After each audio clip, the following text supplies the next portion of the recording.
తప్పు చేసింది రాహుల్ గాంధీ, తప్పు చేసింది ఏఐసిసి, దొంగ చేతికి తాళం ఇచ్చి తెలంగాణ చేతికి చిప్ప వచ్చే పరిస్థితి చేసింది. అంత సీన్ లేదు. ఖచ్చితంగా ఆల్ ఇండియా కాంగ్రెస్ కమిటీ ముఖ్యంగా దానికి బాధ్యుడు లీడర్ ఆఫ్ ఆపోజిషన్ గా ఉన్న రాహుల్ గాంధీ గారు అని చెప్పి నేను చెప్తా ఉన్నాను. అట్లాగే ఇవాళ ఎందుకు ఈ మాటలు, ఎందుకు ఈ ఫ్రస్ట్రేషన్ అని చెప్పి కొంతమంది మిత్రులు వారితో కలిసి మేము వస్తున్నప్పుడు ఇక్కడికి కమలాకర్ గారు, నేను మాట్లాడుకుంటూ వచ్చిన వెంకటరమారెడ్డి గారు.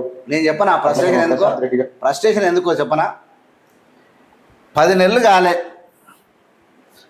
నెలలు కాలే కాకముందే రేవంత్ రెడ్డి గారి మీద ఇండైరెక్ట్గా, అంటే మీరు ఏడున్నో నాన్నే ఉంటారు కానీ ఎక్కడి నుంచో వైరల్ వీడియోలు వస్తూ ఉన్నాయి, ఎక్కడి నుంచో రాళ్ళు తలుగుతూ ఉన్నాయి, ఆఫీసర్ల మీద లగచర్ల ఘటనల మీద రాళ్ళు పడతా ఉన్నాయి.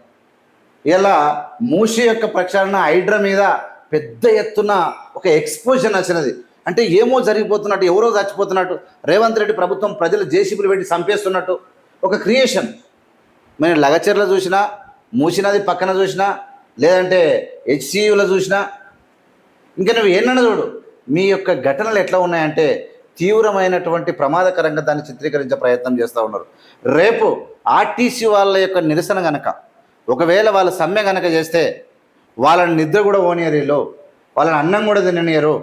పెద్ద ఎత్తున ఆర్టీసీలో రేవంత్ రెడ్డి మొత్తం పీక తిన్నట్టు, ఆర్టీసీని మొత్తం అమ్మేసినట్టు, రేవంత్ రెడ్డి అసలు మొత్తం ఏమో చేసినట్టు తెల్లందాక వీడియోలు మొత్తం స్వైర విహారం చేపిస్తారు వీళ్ళు. కాబట్టి ప్రజలకు కానీ ఆర్టీసీలకు ఉన్నటువంటి ఇలా యూనియన్ నాయకులకు కానీ రేవంత్ రెడ్డి గారు విజ్ఞప్తి చేశారు, మీరు ప్రభుత్వాన్ని బదలాం చేస్తారు. ఎందుకంటే మీరంటే మీరు చేయరు, ఆర్టీసీ ఉద్యోగులు చేయరు, ఆర్టీసీ వాళ్ళు చేయరు, నా యొక్క ఎవరు చేయరు, వాళ్ళకి అంత ఉండదు. వాళ్ళకి కావాల్సింది వాళ్ళు అడుగుతారు.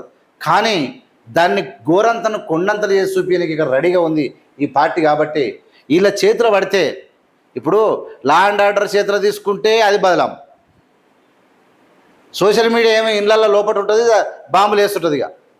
కాబట్టి వీళ్ళ ఒలలో పడకూడదు. నేను చేయాల్సింది మొత్తం చేస్తాను, నేను ప్రాణం పెట్టి పాలిస్తూ ఉన్నాను, ఈ రాష్ట్రాన్ని ఉన్నత స్థానానికి తీసుకుపోదాం, దేశంలో నెంబర్ 1 చేద్దాం, ప్రపంచ దేశాలకు హైదరాబాద్ అనే ఒక నగరం ఉంది, ఆదర్శవంత నగరాన్ని తీర్చిదిద్దాం. కాబట్టి మీరు నా మాట వినాలని విజ్ఞప్తి చేసిండు. ఆయన ప్రెస్టేషన్ కాదు, ధైర్యంగా ఉన్నాడు, చాలా చాలా హెల్తీగా మాట్లాడాడు. మీరు టెన్షన్ పడాల్సిన అవసరం లేదు. కేటీఆర్ గారు చాలా మంచిగా ఉన్నాడు. రేవంత్ రెడ్డి మీకు కావాలని చెప్పుకున్నాడు. ఆయన బాధ ఆయన ఇంటి పెద్ద మనిషి కాబట్టి ఆయన ప్రజల ముందు చెప్పుకున్నాను, తప్పలేదు. మాట్లాడుకుంటూ వస్తుంటే వాళ్ళందరూ అన్నది మాట ఒకటే, అన్నది అధికారంలోకి వస్తామని వాళ్ళు అనుకోలేదు. అడ్డగోలు అట్ట కాదు, వాళ్ళ అధికారంలో వస్తామని ఆయన అనుకోలేదు, మీరు అహంకారంతో ఓడిపోతామని మీరు అనుకోలేదు. మీకు డిపాజిట్లు దక్కాయి, ఇలా ఒక్క ఎంపీ సీటు కూడా రాదని మీరు అనుకున్నారా? మీ తాన ఉన్న నోట్ల కట్టలు కూడా ఊళ్ళలో చదివితే ప్రజలు ఇట్లా చిల్లర ఏరుకోనికి వస్తారు, ఊళ్ళదల్లి పట్టుకుందాం అనుకున్నారు. ఈ కోడి బొచ్చ వీగినట్టు ఇప్పుడు చెప్తారు కదా, యజమాని ఒక కోడిని పట్టుకొని ఆ బొచ్చ అవసరం ఉంటే కోడి బెచ్చే మొత్తం వీగితే రక్తం కారుతుంటే కూడా జైలుకే నీళ్ళు జొన్నలు చల్లితే అది అనుమాతం విడిచిపెడితే ఆ బొచ్చు వీకింది మొత్తం బూరు వీకింది మర్చిపోయి మళ్ళీ ఆన్ చుట్టూ తిరుగుతూ ఉంటుంది. ప్రజలు కూడా ప్రజల తన మొత్తం దోసుకొని మళ్ళీ ఎలక్షన్ల ముందు ఓ 1000 రూపాయలు 2000 ఇస్తే మాకేస్తారని మీరు అనుకోరు. కానీ ఇది కోళ్ళు కాదు, ప్రజలు. కాబట్టి ఒక పారదర్శకత, ఒక విజ్ఞతను ప్రదర్శించినటువంటి ప్రజలు మిమ్మల్ని మట్టిగా అనిపించారు, అంతే తప్ప ఇంకోటి కాదు. మీరు ఎంత పరిశాన కావాల్సిన అవసరం కూడా లేదు. చెత్తవాగుడు చెప్తుంది రాసుకుంటా వేయండు మేనిఫెస్టో అనుకుంటా. ఇవాళ ఏం చేయాలో తెలుస్తలేదు, ఏం తెలుస్తలేదు, మొత్తం నాశనం చేసిండ్రు. అట్లాంటి పరిస్థితి వచ్చింది. కాబట్టి ఇవాళ కేవలం తప్పించుకోవడానికి నేను ఒక్కటి అంటే ఏం అనుకోవద్దు, sorry for the interruption KTR అన్న. నేను ఏమన్నా అంటే ఇప్పటికీ నేను ఏమంటే కేసీఆర్ గారైనా మీరైనా మీ రాష్ట్రం మీ పార్టీలో ఎవరైనా దమ్ముంటే చర్చకు రండి అంటున్నాను. మీ పాలన మీద ఈ పాలన మీద మాట్లాడదాం. మీరే అయితే దీన్ని ఏం చేస్తారు? దమ్ముంటే అక్షరాలు నిరూపించండి. అంటే మీ వల్ల కాదు, పాలన అనేది మీ వల్ల కాదు. ఏమవుతుంది మీ వల్ల? దోపిడీ వల్ల మీ వల్ల అవుతుంది. పోలీసులను అధికారులను కంట్రోల్ చేసుకొని తాళాలు వేసుకొని మీరు వచ్చి ఈ లెటేసి తెలుసా ధరని తీసుకొచ్చి కేసీఆర్ భూమి ల్యాండ్ అని కొడితే కనబడదుగా, కేటీఆర్ ల్యాండ్ అంటే కనబడదు. అంటే వీళ్ళ యొక్క భూములు ఎక్కువ ఉన్న భూములు ఇతరులకు కనబడకుండా దాచుకున్నటువంటి అత్యంత దుర్మార్గులు వీళ్ళు. వీళ్ళ డాడీ ఏం చేసిండు అనుకున్నావు? కాస్తు కాలం ఎత్తేసిండు. తెలివనోడు, చదువురానోడు, పేదోడు ఏదో ఊర్లో ఉన్నాడు కాబట్టి ఆ భూమి ఆ తాత ముత్తాతల నుంచి ఆ భూమి దున్నుకుంటూ వచ్చి ఆ కాస్తు కాలంలో పేరున్నందుకు బతుకుతూ వచ్చినటువంటి బతుకులను నాశనం చేసినటువంటి వ్యక్తి ఎవరంటే ఇలా డాడీ. చాలామంది యొక్క బతుకులను మీరు కూకటి వేలతో పీకేసారు. ఎంతోమంది రైతులు మీ పాపపు పాలనతో చనిపోయారు. పోలీసులను తట్టుకోలేక, అంటే ఒక్కరిని కాదు ఎవరితో ఏగలేక, మీ రౌడీగాలను, మీ మోసగాలను, మీ దళారిగాలతో ఏగలేక అనేక మంది చచ్చిపోయారు. ఇలా రాష్ట్రంలో ఆ పరిస్థితి లేదు. ఇలా రాష్ట్రంలో ఆ పరిస్థితి లేదా అంటున్నా.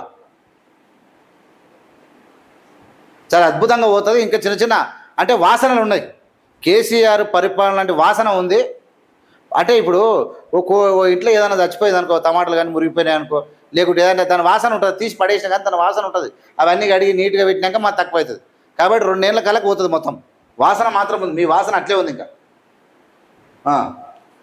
కాదు, తప్పించుకోవడానికి మార్గాలు వెతుకుతూ, దొంగతనం చేసినాక దొంగ పారిపోయేటప్పుడు ఎట్లయితే మార్గాలు వెతుకుతాడో ఆ పద్ధతుల్లో రేవంత్ రెడ్డి గారు ఇవాళ మాట్లాడుతున్నట్టుగా ఆయన ఫ్రస్ట్రేషన్. అంటే వీళ్ళు ఏమనుకుంటారు అంటే రేవంత్ రెడ్డికి ఏం లేదు, విడిచిపెట్టిపోతాడు మళ్ళీ మిగతా. నేను ఏమంటాను అంటే రేవంత్ రెడ్డి మీ ముందర మాట్లాడలేదు, తన ప్రజల ముందు వాస్తవమైన పరిస్థితిని ఎగ్జిబిట్ చేసిండు. వాళ్ళకి తెలియాలి, చెప్పుకోవాలి. కాబట్టి మీలేక కాదు. మీరేమనుకుంటారు, అరే రేవంత్ రెడ్డికి చాలా బాధ అవుతున్నది, ఇక లాస్ట్కి చేతులు ఎత్తేసి మళ్ళీ పోయి మనం కూర్చొని పిక్క తిందామని మీరు అనుకుంటారు. పిక్క తిందామని మీరు అనుకుంటారు. వదిలే ప్రసక్తి లేదు. ఖచ్చితంగా రేవంత్ రెడ్డికి ఇచ్చే ప్రసక్తి అసలే లేదు. బరాబర్ ఖచ్చితంగా ప్రజల కోసం ఈ రాష్ట్రాన్ని, ఈ దేశాన్ని కాపాడుకునే బాధ్యత పౌరులుగా మేము అందరం తీసుకుంటాం. నెత్తికోదికి మాట్లాడతాం, వాస్తవం చేస్తాం, తప్పును ఖండిస్తాం, మంచి పని చేస్తే మిమ్మల్ని కూడా గౌరవిస్తాం. అందులో డౌట్ లేదు. ఎన్ని మాటలు చెప్పిండండి మన రాష్ట్ర ఎన్ని మాటలే. మీరు నేను ఏమంటున్నా అంటే ఒకటి, నేను ఇంకోటి కూడా, ఇది కూడా కేటీఆర్ గారు నేను ఛాలెంజ్ చేస్తా ఉన్నా, మీ మేనిఫెస్టో బయటకు తీయండి, మీ మేనిఫెస్టో బయటకు తీయండి అంటున్నా. ఇలా కాంగ్రెస్ మేనిఫెస్టో కన్నా వీళ్ళ మేనిఫెస్టో పైనే ఉంది ఇంకా. అంటే కాంగ్రెస్ ఇచ్చిన ప్రతి హామీని వీళ్ళు డబల్ చేసేది. అంటే ఇప్పుడు కాంగ్రెస్ 4,000 అనుకో, 4,000 5,000 అన్నారు వీళ్ళు. రైతు రుణమాఫీ 15,000 ఇస్తామంటే, రైతు బంధు 15,000 ఇస్తామంటే ఇది 16,000 అన్నారు. వృద్ధాప్య పింఛన్లు 4,000 అంటే ఇలా 5,000.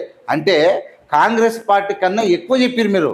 మీరేమనుకుంటారు, మీరు శుద్ధపూసలు అనుకుంటారా, ఎట్లా మాట్లాడేస్తాం అయిపోతుంది అనుకుంటారు. కానీ ఇలా మీకు అంటే మీలాంటి వాళ్ళు అధికారంలో ఉంటే మీకు బాధ లేదు, మీకు బలిమి లేదు. తిందురు పందురు పోలీసు వాళ్ళని పెట్టుకుందరు, తిని మంచిగా ప్రగతి భవన్లను లేదంటే ఫామ్ హౌస్లో వంతురు. అది పాలన కాకపోతుండే ఏం కాబోతుంది. ఇలా నిజమైనటువంటి పాలకుడు రేవంత్ రెడ్డి, కాంగ్రెస్ పార్టీ ఉంది కాబట్టి ప్రజలకి ఏమన్నా చేయాలని అనుకున్నప్పుడు ఏది అంటే సీము నెత్తురు ఉంది కాబట్టి, గోర్జం ఉంది కాబట్టి ఏదో చేయాలనుకున్నప్పుడు అది చేయలేని పరిస్థితిలో ఆవేశంగా మాట్లాడతారు అంతే తప్ప ఇంకోటి లేదు. చేయాలని కుతూహలం ఉన్నోడు మాట్లాడేది ఇట్లా మనదిన పాము లేక ఏమైతే నాదేమో అధికారంలో వచ్చినా 5 ఏళ్ళు ఉంటాం మళ్ళీ పోతా అనుకుంటే ఇవన్నీ ఏది కాదు. కానీ ఎన్నికలు చాలా రోజులు ఉన్నాయి. ఇంకా ఎన్నికలు ఇంకా 4 సంవత్సరాలు 3.5 సంవత్సరాలు ఉన్నా ఇప్పటికీ బాధపడుతున్నానంటే కారణం ఏంటి అంటే ప్రజలకు ఏదో ఒకటి చేయాలన్న తపన ఒక మనిషిని అంత ఆలోచనకు ఆవేదనకు గురి చేస్తూ ఉంది. అదే రేవంత్ రెడ్డి జరుగుతూ ఉంది. మీరు గుర్తుపెట్టుకోవాలి. ఉద్యోగుల గురించి, ఉద్యోగుల త్యాగాల గురించి, ఉద్యోగులు తెలంగాణ కోసం చేసిన పని గురించి రేవంత్ రెడ్డికి కనీసం విస్మంతన తెలుసా? అబ్బా తెలియదు. నీకు తెలుసు కేసీఆర్ గారు అట్లా కాదు, ఈయన అనొద్దు నేను అంటే. కానీ అది అబ్జెక్షన్ ఉద్యోగ పోలీస్ ఆఫీసర్ని పట్టుకొని ఎట్లా మాట్లాడినావు నువ్వు? తీయాలన్నా వీడియో? పోలీసు వాళ్ళని ఎట్లా మాట్లాడినావు? నీ వీడియోలు తీయాలా అంటున్నా. పోలీస్ ఆఫీసర్ ఎస్పీ డిఎస్పీ స్థాయిలో ఎట్లా మాట్లాడినావు నువ్వు? రేవంత్ రెడ్డికి నేనేమంటే ప్రతిపక్ష నాయకునికి ప్రజల పరిస్థితి తెలియదు. ఆయన 25 సంవత్సరాలు ప్రతిపక్షంలో ఉన్న వ్యక్తి రేవంత్ రెడ్డి. 25 సంవత్సరాలు. ఇక ప్రజల సమస్యలు ఆయన కానీ లేకపోతే మీకేం తెలుస్తుంది? నువ్వు డైరెక్ట్ అధికారంలోకి వస్తుంది. మీరు డైరెక్ట్ అధికారంలోకే వచ్చారు కదా. 10 ఏళ్ళు ఇక మీకు అధికారం తప్ప ఏం తెలుసు మీకు?